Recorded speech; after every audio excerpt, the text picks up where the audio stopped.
Thanks for stopping by the Being Beautifully Honest podcast and channel. Thanks for being here, being subbed. If you're not, hit the button. And if you're listening on YouTube, hit the like. It's like walking in the room and hitting that light switch. Let's brighten up the place and get into the real of reality TV.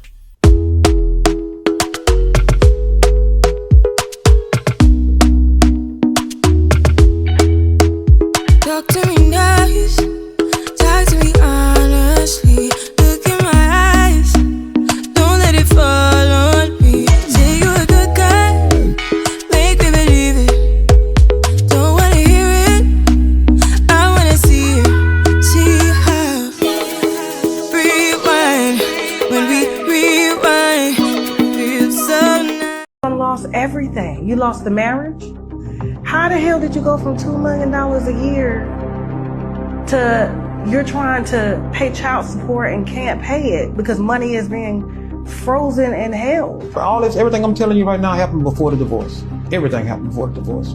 Was there any marital issues between you two? Like, were there any infidelities? No, absolutely not. No abuse, no infidelity, nothing like that. All that stuff I'm hearing she's saying on TV is for rapists.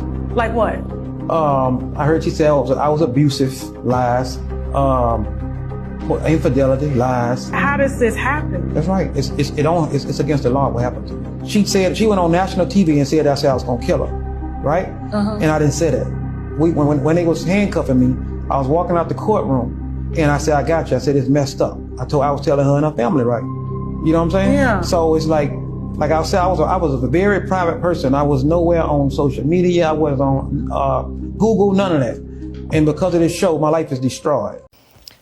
What's up, guys? So listen, you know I love some Tasha K, but this guy that she interviewed, who is Kelli Ferrell, we now know from Real Housewives of Atlanta, her ex-husband. Listen, I wasn't there, so I'm not going to say that this is true or that is true because I simply don't know. None of us do. None of us were there. But even though Kelli can be loud, and I didn't agree with some of the things that I saw that she did on this, this past season of the show, it's a show. And most of these people who are on these shows, they're not friends. So even though she may have made some moves when it comes to Brit and, some other things that she did on the show with Shamia and whatever, I may not 100% agree with. I don't think the woman was lying about everything that she said with regards to her marriage to this man. I do believe, especially in the beginning of the season when she talked about how he was abusive towards her, that she had some days where she slept in the closet. I don't believe that she lied about anything like that. I just don't. I do believe that she was in fear of this man. And one, she's a woman. Two, she's extremely short. Not saying just because you're short or you're tall that you shouldn't be afraid of a man. Because this guy, I can't remember the guy's name, but he has a podcast now and he used to be a basketball player. He said recently, and if I can find the clip, I'll insert it, that he believes, and he talked about it in regards to the Sha'Carri Richardson situation when she was arrested for DV, when she pushed her boyfriend. They were in the airport. And people were saying, yeah, you got to treat women the same way that you treat men. Let's be clear. Although I'm not saying that a woman cannot commit DV, we already know, and I'm not saying it's okay for a woman to just sit there and hit up on a man, and a man just has to sit there and take it because she's a woman. I'm not saying that either. But we already know that the majority of the men are stronger than women. And it would take a woman having to get something to subdue a man to stop him from doing something to her. Women naturally are not going to overpower men, period. Because it's just not in our makeup. It's not in our DNA. It's not in our structure. It's not in our hormones. We're not made to be stronger than men. It's in the Bible. The Bible even calls women the weaker vessel. Now, I know some women, they don't subscribe to that, or they think that it's patriarchy, or no, we're not weaker than men. If the Bible says it, look, I'm going with that. Women naturally are weaker than men. I'm not saying that they're stronger, but anyway, I don't believe Kelli was lying. Now, do I believe that everything that this man said is a lie? I don't. I do believe him when it comes to the spending of the money. And if you didn't hear the whole interview, it's on her app. So you have to go to the app right now. I don't know how long it's going to just be there. I don't know if she's ever going to release it to YouTube. It may just stay there. I don't know. But if you listen to the interview, I watched it yesterday, and he said some things about her spending. Using money from the business account, going shopping for her birthday. She spent like $30,000 in a short period of time from the business account. And I believe it, because if you watch the show and you saw how she like spends money, it's like, girl, where'd you get this money? And I'm gonna tell you the other thing that I do believe about what he said. When he said that it was his concept and it was his idea to create the restaurants and it was his recipes, I do believe that. And the reason I'll tell you why I believe it, not just because he said he's from Louisiana and like that was stuff that he came up doing. But also, if you watch the Real Housewives of Atlanta, if you remember that scene when Kelli was with her daughters in the kitchen and one of the daughters was like, Mama can't cook, really. I believe him. I do believe that was his concept, but she was the face. It was after her grandma. I do believe that. I'm not saying that she can't cook just because her kid said that, but I'm just going to say, just go out on a limb and say, I believe him with that. But I'm not going to say that I don't believe her side of the story when it comes to him being aggressive towards her, him being abusive to her, and the things that she went through in her marriage. Period. I'm just going to say that I don't believe that she was lying. And yeah, now he's trying to come out and tell his side of the story, but he can't blame the Real Housewives of Atlanta for ruining his life. Because if that woman was never on the show, his life is in shreds and tatters because of the things that he allegedly did. And him saying that the judge did some illegal things and the judge did some things by giving her the business and she wasn't supposed to do that, and he, whatever, I don't know if the judge was a man or a woman, did it in the whatever, but it wasn't during the divorce. I don't know. But he says that he's filed a lawsuit against the judge. I'm just gonna say this. Most of the time, people who say stuff like that or do stuff like that, they really are off their rockers, because you may feel like the judge was unfair. You may feel like the courts were unfair. Even if you had a jury trial, you may feel that the jury was unfair. But if you're going to go out on a limb to go and sue the court, sue the judge, then you really have something wrong with you, because you're not going to win. You're not going to win. And I'm not saying that there are not some corrupt judges out there. We know the justice system is definitely not fair, especially when it comes to the criminal justice system and African American people or just minorities in general. But him saying he's going to sue the judge and he's suing her, and I think he said they're working on a lawsuit against Bravo and Real Housewives. It's like, oh my God. And this is why I said before, guys, that I feel like the Real Housewives franchise in itself, overall, in the next 3 to 5 years, I believe is going to be done. I don't believe you're going to be seeing any Real Housewives of Atlanta season 30. First of all, I believe some things, they run its course, period, and it needs to come to an end. And I believe that is one of those shows. People could be upset about it or whatever, but also I believe that's one of the reasons too, because it's gotten out of control when it comes to these people suing. I don't watch the Real Housewives of Miami, but I saw a story recently where someone who's on that show, the ex-husband, said that they're suing Bravo and the Real Housewives and this and that and the other because of the way that he was portrayed on the show and the things that were said about him that were not true. They may not win these lawsuits, but it costs money to defend these things. And so I'm sure the Bravo and NBC Universal insurance policies for these types of things is the premiums are through the roof. The legal fees are through the roof. And I believe that it's just like, all right, this is becoming too expensive because the shows ain't even making money like that. It's not getting the viewers that it used to get.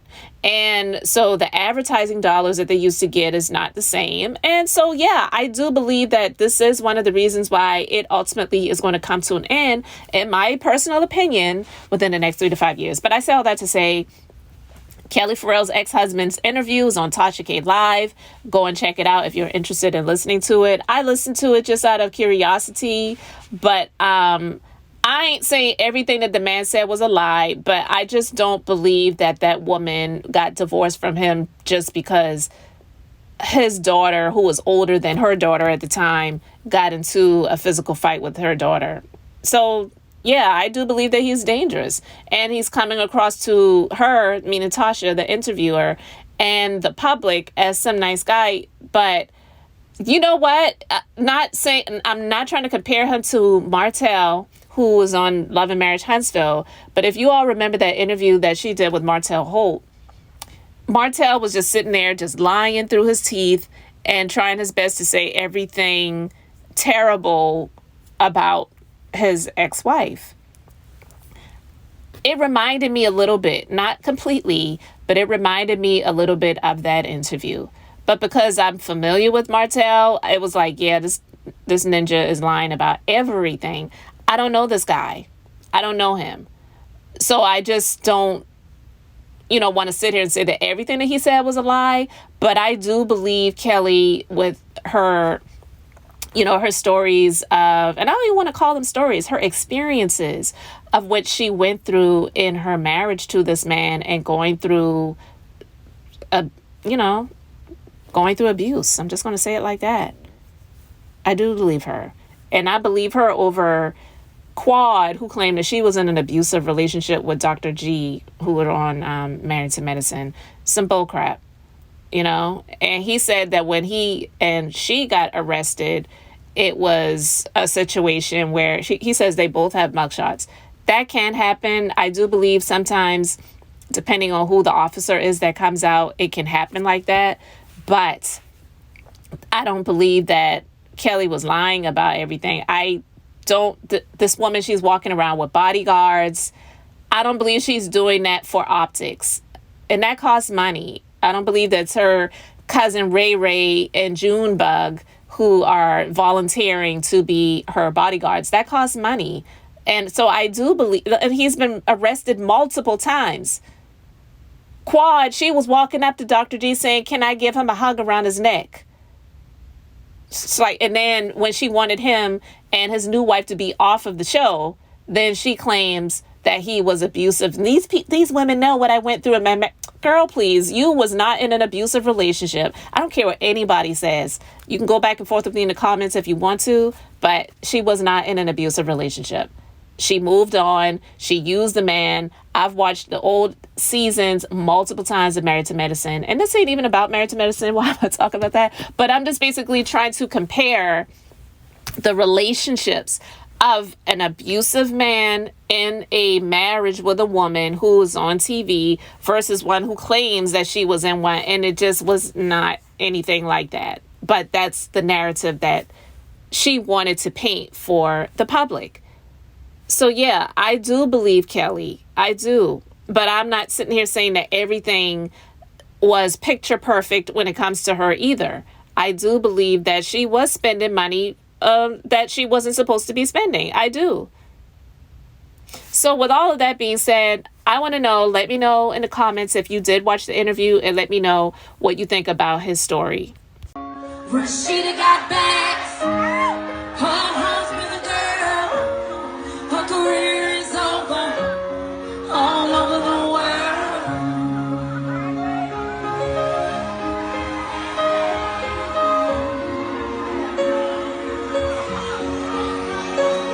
Let's go. Rasheeda got back. Her husband, girl. Her career is over. All over the world, bad lady, she's a pro. Leave her husband out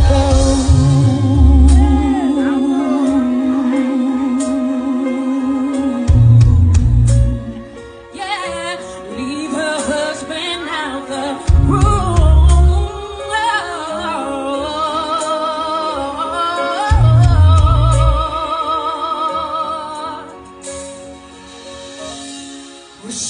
got bags. Her husband's a girl. Shake it for me. Yes. Bag lady. She's a what?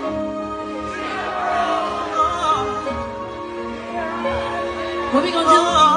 Get her husband out the room.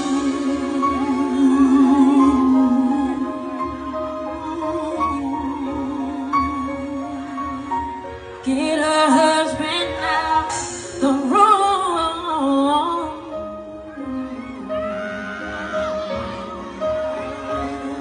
Beautiful.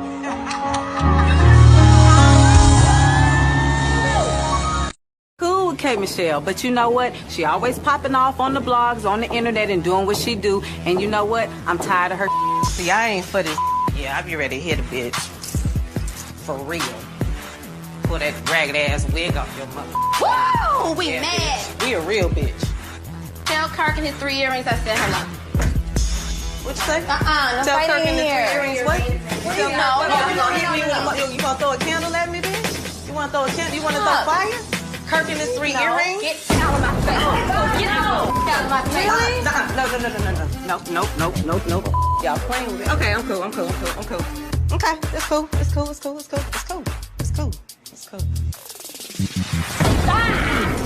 Let me get a hold of this bitch.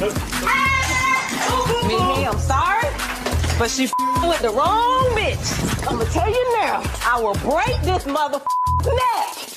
This zoo animal is a pain in my. So, guys, it's looking like the rumors could possibly be true about K. Michelle joining the Real Housewives of Atlanta. And you know what trips me out more about this, if it is true, because it hasn't been officially confirmed, but there's this picture of K. Michelle posted up with Portia and Kelly, who, by the way, looks like she's trying to be incognito. I don't know if she had heard the news that her ex-husband was out here on a revenge interview tour. But at any rate, what tripped me out more about this story was the fact that even though we know that what's her face, Rasheeda, is currently and has been from the beginning on Love and Hip Hop Atlanta, by the way, which I haven't watched in many years. But if K. Michelle could become a quote unquote real housewife before Rasheeda ever could, and I know some people would say, well, there's no way that could happen because she is under contract with whatever the production company is for VH1 and Love and Hip Hop Atlanta. But just thinking about K. Michelle and Rasheeda being forever enemies is funny to me because I feel like that would be like the ultimate payback for K. Michelle, who by, way of Rasheeda was in the beginning made to look like she was lying about her being in a abusive relationship with her ex-boyfriend, because at the time the guy Memphis was in a relationship with her friend Toya, who we know used to be married to and is the mother of Lil Wayne's daughter. One of, we should say. So, yeah. And recently, K. Michelle went viral for singing the song that is infamous, and we all know it. Rasheeda got bags, her husband a girl. And I love it. I love that for her, if that is indeed the case. We don't know that just because they're posted up in a picture together, but I'm just saying that could be like the ultimate payback, that K. Michelle could become a real housewife before Rasheeda could, because we know Rasheeda is good friends with Candy.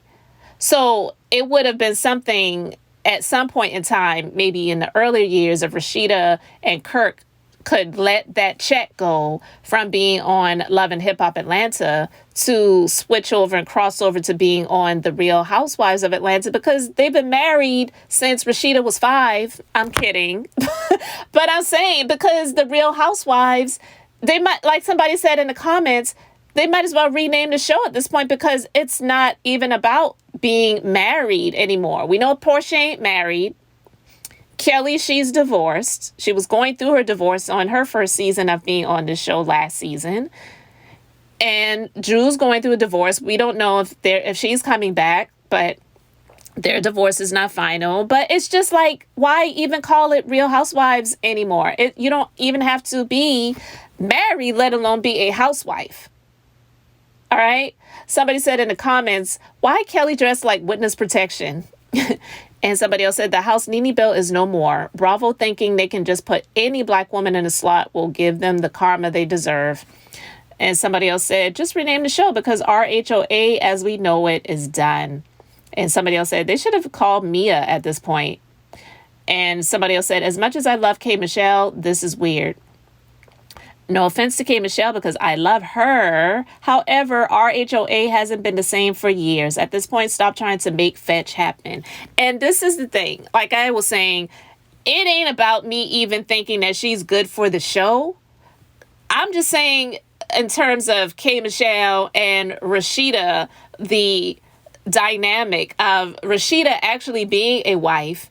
And I don't believe she's been considered for the Real Housewives of Atlanta. I could be wrong, but she's still on this BS Love and Hip Hop Atlanta with fake fraudulent storylines when she could have been on the Real Housewives of Atlanta actually being a wife and being around some women that she probably had way more in common with than these other people that she's been around over all these years. Because I haven't watched the Love and Hip Hop Atlanta show in so many years, but just thinking back to the later seasons of her being around some of these women, she really never seemed like she fit in.